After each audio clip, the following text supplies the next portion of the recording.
Welcome. This podcast is an exploration into being human and what's possible when there's less attention on the noise in our heads. Warning. While listening to this broadcast, you may experience moments of deep peace, sighs of relief, personal insights, or long stretches of dead air.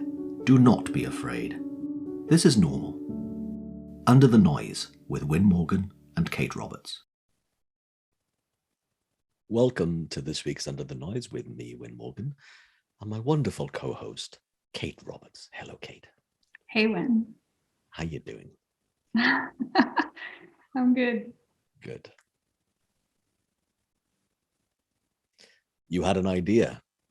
I had none as we come into this recording. Not a surprise to you or I, or probably not that much of a surprise to anyone who has listened to us for a while. Because it often is the way that you have an idea and I don't about what we'll talk about.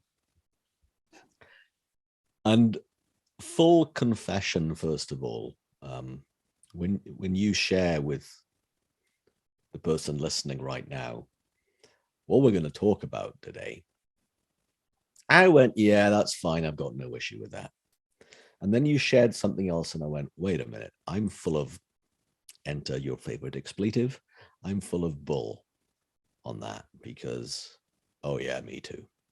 But very quickly I went to, no, I'm over that. I never had that. And then I went, oh no. So Kate, what are we talking about today? Wait, why are you full of it? Full of BS. Why? Why? Well, because I thought I didn't have an issue with what we're going to talk about today. And then I heard your story and I went, oh, I don't know how I would deal with that. I see. Okay, so it actually came through a conversation that I was having with my dear friend. And she said, I would love to hear you talk about that on the podcast. And about a month ago, I had a surgery, 2 surgeries actually, removing cancer from my face. And it required cutting out part of my upper lip and into my actual lip. It was a little bit more, it ended up being more than I thought. And then stitches and all these other things. And she and I were having a conversation about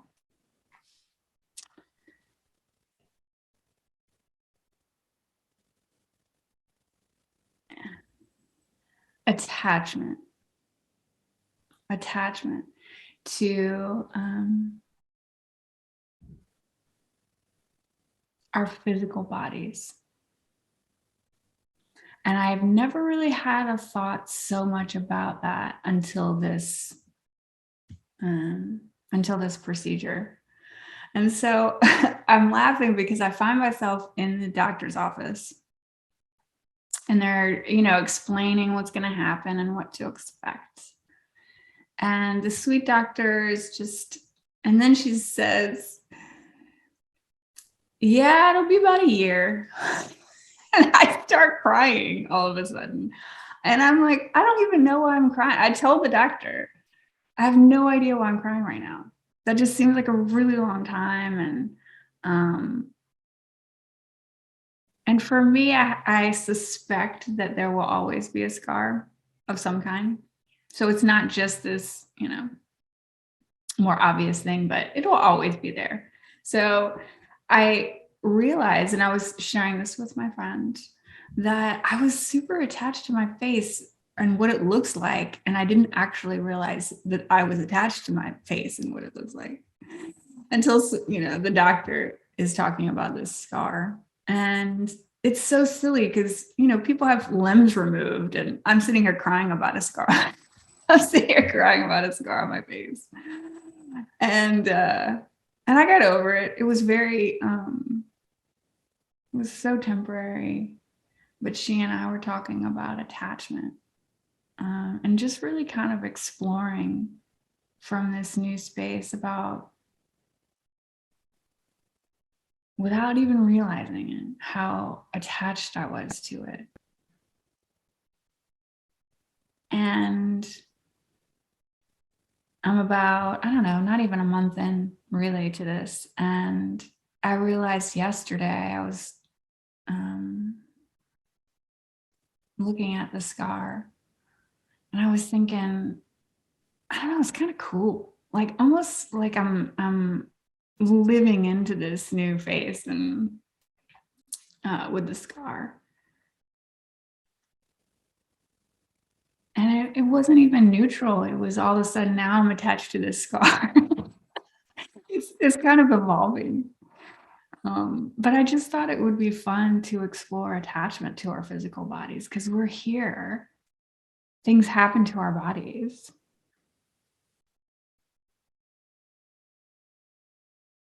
And it's something really new for me, because I've never really had to deal with anything like that before. And not to make it necessarily a bigger deal than it is, but it is new and it's kind of fresh for me, and it's bringing out some cool questions about attachment to our bodies. Mm-hmm. From a perspective too, where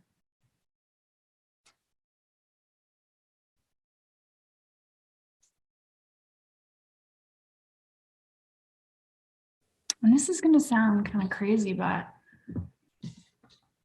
more in the last even year than any other time in my entire life,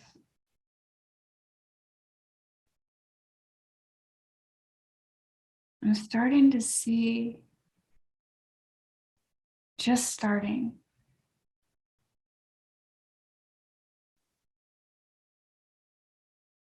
to see a truth about that we're more than these bodies, like the truth of who we are. And yes, we get to play in these bodies and experience life through these senses and minds,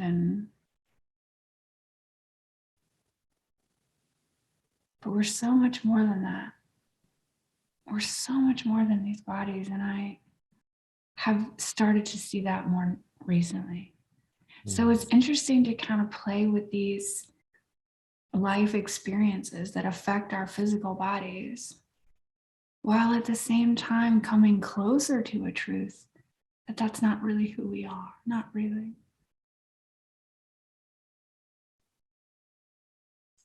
So I don't know. I don't know. I just thought it would be fun to explore that. So other than feeling full of shit, anything else kind of come up for you? Oh, I was counting the ways I'm full of shit.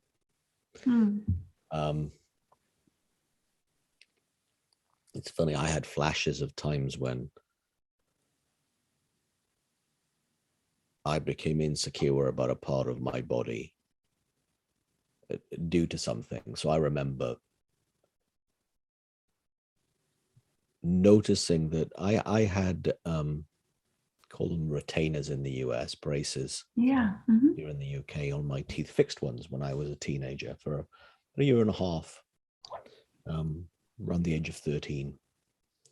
I had a lot of overcrowding in my teeth, too many teeth, jaw not big enough.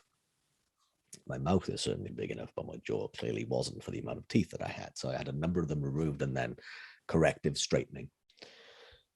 And over the years, there's been a migration of one tooth that's made it less than perfect as it was when probably those metal retainers were removed at the age of 14. And I remember being annoyed about it. And then I remember being annoyed when my teeth weren't as white as my closest friend. and then talking about teeth whitening and so forth. And then I remember having a sty on my upper eyelid, that required a tiny surgery. Um, and then how self-conscious I was post that. And then a few months later, I needed the same thing done again because there was still, the cause had not been resolved as to what was causing the sty in my upper right eyelid. And then about 6 months later, I needed one on my left because that had the same issue going on. And it was really fascinating to me how, I'm going to say the word vain, but I don't know if I mean it, how vain I became because there was something that was putting my attention was on how I looked. And I don't really like having my attention on how I look. And that's where I notice I'm full of it, more than those little things about my teeth, whether there's one tooth that's not in perfect alignment and it's moving over the years, or my teeth aren't as white as I'd like them to be, or I have these styes and then redness from surgery for the next few weeks. The big point I'm making is that I know some people who are so ingrained in being and know it, attached to how they look and really insecure about it. To me, I'm different from that. To me, it was, I would avoid it altogether. I wouldn't even want to entertain it in my mind because I'd easily get insecure. So I had an attachment to being disattached, which is not a real word, but an attachment to being unattached. And maybe that's the right phrase, the right way of saying it, which is the same thing. I had an attachment of not thinking about it. So didn't want to look there. And that's what came up when you were sharing what you shared before we hit record today. And more of it was coming up as you were explaining your last few weeks. It's very interesting what comes up fresh right now.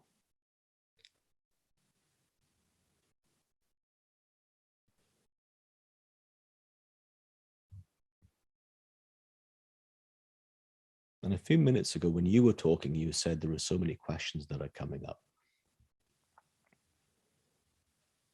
I don't know if any of those are present now that you'd like to explore, either in asking me or exploring for yourself. You mean questions about this attachment? Yeah.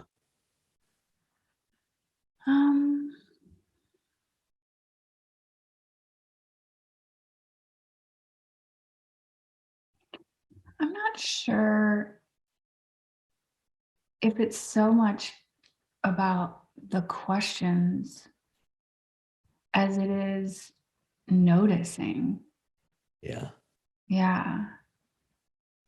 I guess because it is fresh, because it's like this,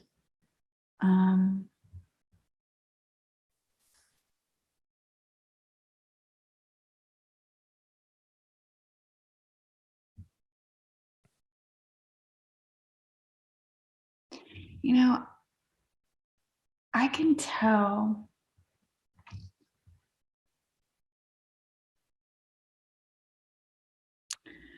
when I come back,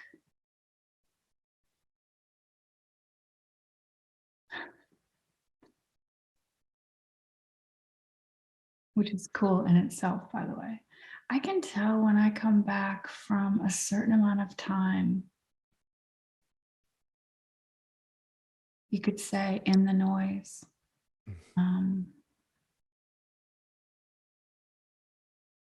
humaning, honestly, like whether it's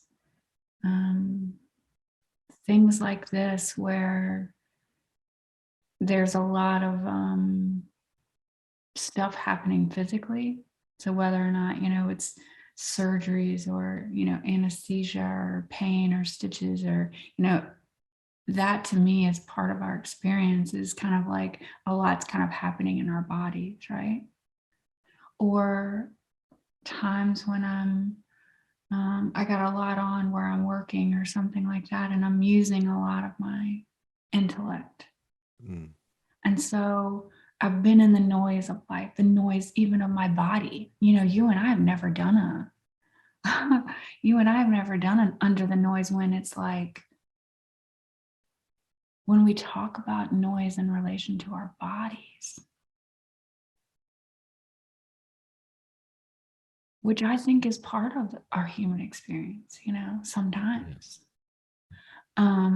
We have talked about pain and stuff like that. And maybe that's what I mean about the noise of our bodies, not just our minds. But I can tell when I've spent a certain amount of time in that type of noise, and then I come back to a space where it's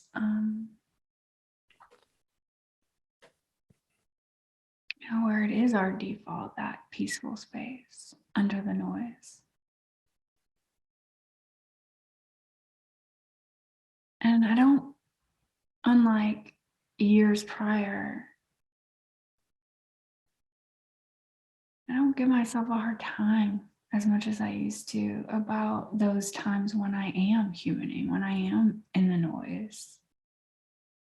So it's more of a noticing, I haven't been in this space under the noise in a bit. Mm. And it's becoming where at first it was so rare and just far between those other moments that wasn't quite sure if I knew what I was talking about. I wasn't really super familiar with that peaceful space under the noise. The more time we spend there and the more we come back to it, even if it's like years in between, we know it. We know it like the back of our hands. Mm.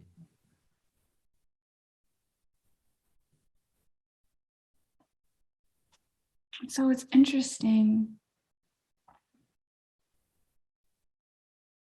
all the noticing. So noticing when I'm humaning, and I've been noticing my attachment to my physical body or my appearance, and noticing other people's reaction. Like in the beginning when I finally went out in public, right? And I'm swollen and I've got, the stitches in and stuff like that. And you can tell people either, I had experiences with people where they want to stare at it, but they look away, and then they get back to it and then they look away. Like it hurts them almost to look at it. And then other people are like, oh, they're having their own kind of experience. And I get to sit back and notice what they're going through, like what they're doing. And I don't know, it's been a really, or noticing when I'm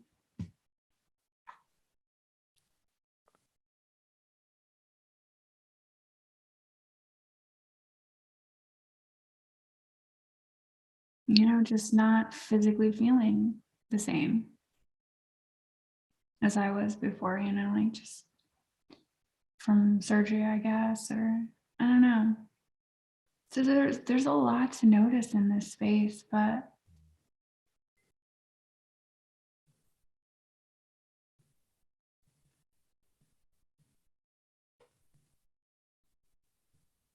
there's a lot less judgment than I think there would have been for me. Judgment of myself and others, or even just a few years ago.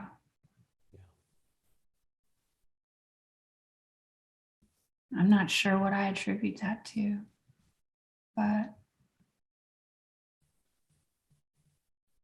right now it's just kind of a cool noticing.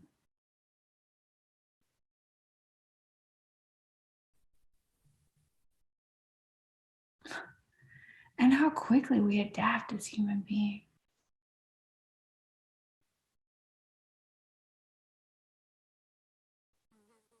I don't know.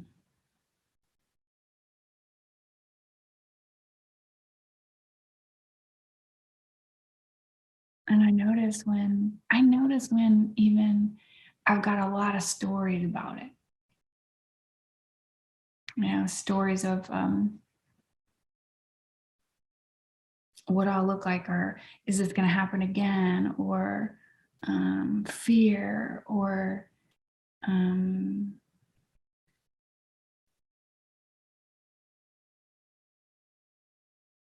pain, like stories about what pain will be like, and and I notice how many stories I can create around it too.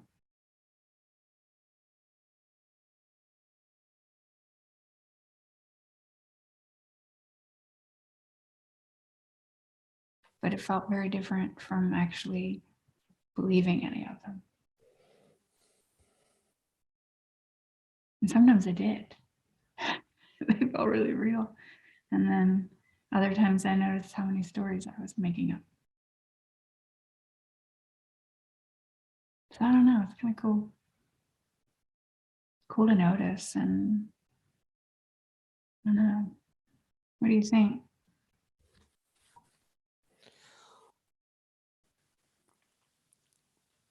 Let's see if I remember both the things that have just come up for me. Okay. Let's see. The first thing, it's always great to know that at some point we will notice what we've been up to in our heads, notice that we've been in the noise. And to the point that you just made about, and then not having judgment about the fact that we've been in our heads and in the noise about ourselves. I think that really matters. Then there's, oh, isn't that interesting that I made a big deal out of that? Because I think that's where we're totally off the hook. We're then free to experience whatever's next in our life and in our minds. Isn't that interesting? And at some point, we all get there. Then the other thing, and I do remember the second point, is that that doesn't always mean that there isn't something more to see. Because what I notice in listening to you is a deeper version of a deeper part of where I was fumbling around a few minutes ago, is that I had on purpose ignored my body because I didn't like it. But I'd forgotten I was doing that. I'd forgotten. Now, that's a better way of saying what I said earlier on about being attached to being unattached to it. But that's what I meant. So I still think, for me personally, there's something for me to look at there. We were joking earlier on about it's been really hot here in the UK the previous, well, few days, but also the few weeks that we've had actually this summer. And I've rediscovered the joys of ice cream, having had pretty much 10 months without sugar. Maybe twice I've had something that is, in inverted commas, in air quotes, naughty, that has sugar in it. But ice cream over the last few weeks has been, oh my Lord, I'd forgotten how good this is. And literally, I'd be doing it in that voice. Oh my Lord, how good is this, right? And I'm celebrating the biological fact of my taste buds and that sensation bringing me so much pleasure. But I don't see it like that. I apportion the whole thing to this ice cream and forget that without my body, I couldn't experience that. Without my taste buds then doing their biological miracle-y stuff and then into the mind and the brain, then me being able to have the pleasure from the taste and the texture and the temperature.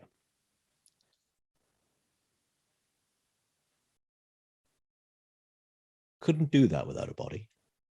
I'd like to celebrate that more.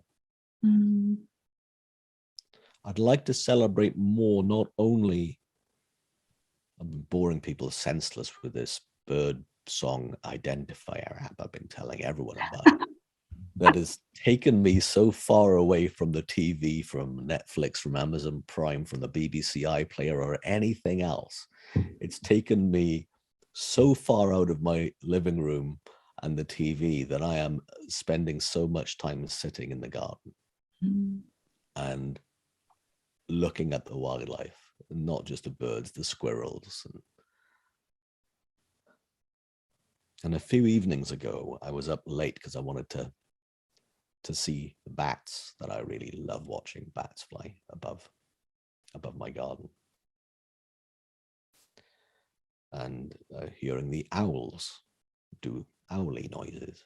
And of course, the app was telling me which owl is making which noise, and it was very cool. And then in the silence at about 11 o'clock one evening this week, I could hear this crunch. And I thought, what's that? This is weird. This very light crunch just down to my right. I thought, what's this? And I couldn't see anything, of course, because it was dark. And on my phone, I just pressed the button for the torch, for the flashlight to come up so I can see what's going on. I look, can't see anything. No idea what that kind of crunchy, rustly thing is about. So I switch it off and switch the flashlight, the light off my phone. And I just go back and stare into the darkness and notice whatever sounds there might be. And then there's this crunch again. And out comes my phone and the flashlight. Still can't see anything. And I'm back to switching it off. And then for the third time, I look with the flashlight on. I'm going to figure out where the heck this noise is coming from now, because this is just, it's under my skin, so to speak. No pun intended, the fact we're talking about the body, but it wasn't really under my skin, but I wanted to figure out what this was. And I noticed that it was a slug eating a leaf. A slug, slimy little thing, chomping on a leaf, and it was not quiet. Now, I apportion the entire miracle to that. And even as I'm telling the story, it's that where I'm apportioning the miracle.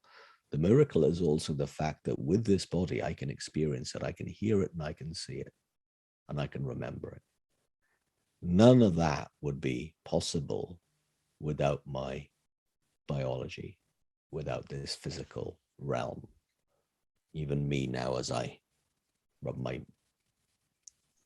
fingertips together, the sound of that and the feeling of that. I think there's a lot more for me to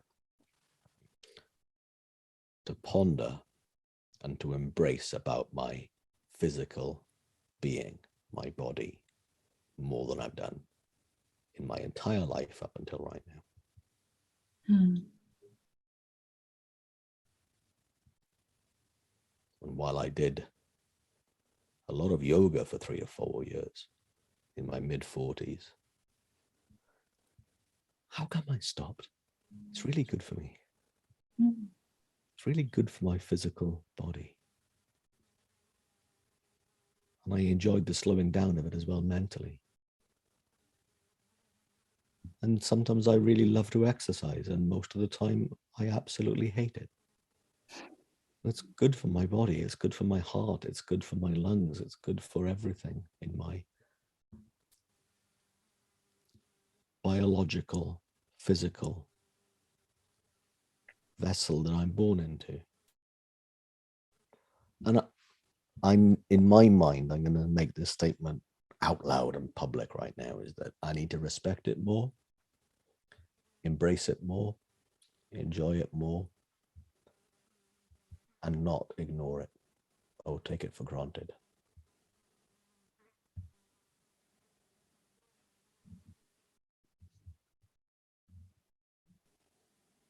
Me too.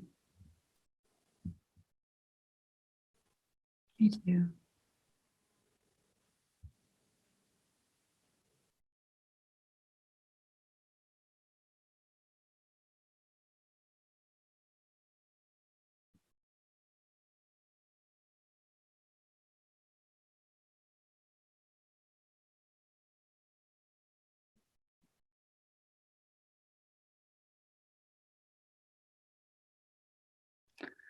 I started reading a book. I'm only in the very beginning.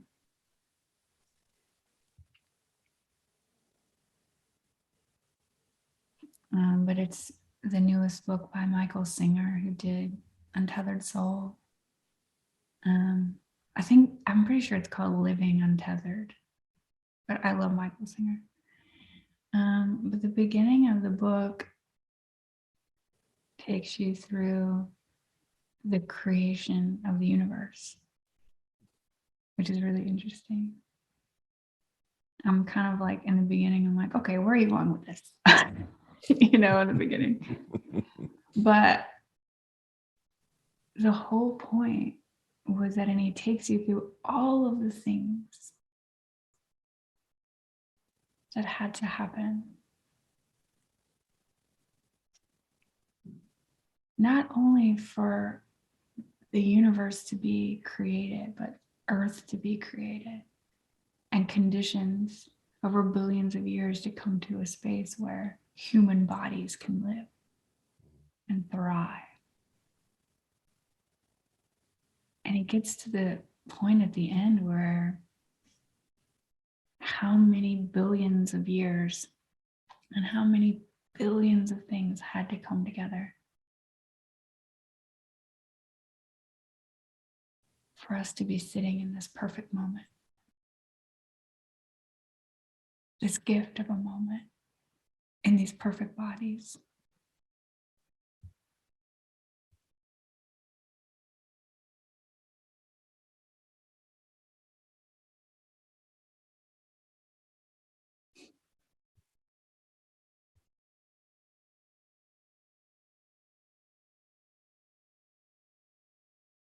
And like you, I can be. And the noise of my own thinking, and miss that completely.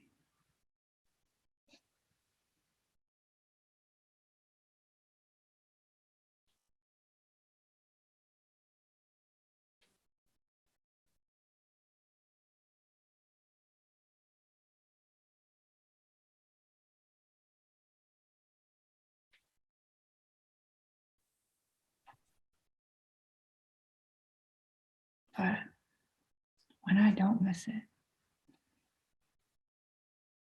when I even just get a glimpse of it,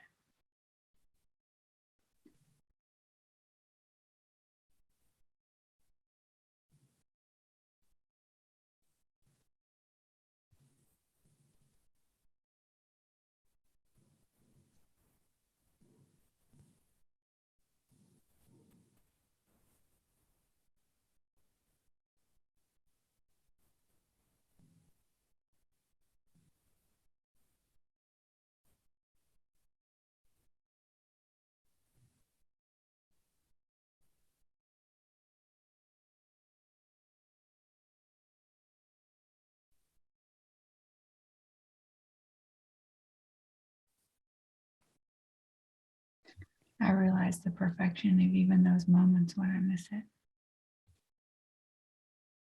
Because even those brought me to that space where I could see it for a second.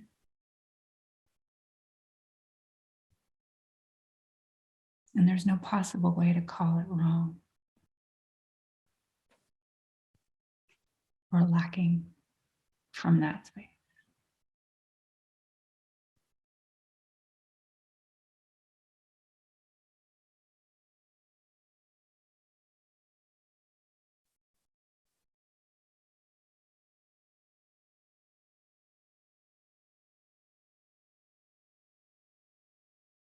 Because it all led to that perfect moment.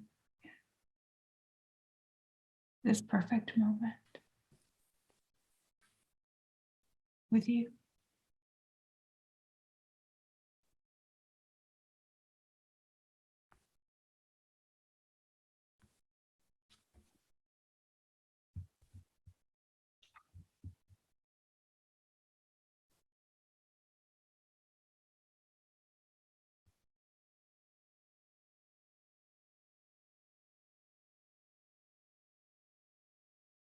And with everyone who's listening to this right now.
Thanks, Wynn. Thank you, Kate. You've been listening to Under the Noise. I'm Kate Roberts. And I'm with Wynn Morgan. If you have any questions or comments or topics that you would love for us to chat about. And by the way, thank you to my dear friend for suggesting we talk about this. But if you have any of those, please email us. Our details follow the podcast. And thank you for sharing this perfect moment with us. Have a great week. Thanks for joining us. We'd love for you to subscribe, rate, and review. If you have a topic or question that you'd like us to chat about, email Wynn or Kate at wynn@winning.co.uk and kate@katerobertscoaching.com. Until then, enjoy what's possible under the noise.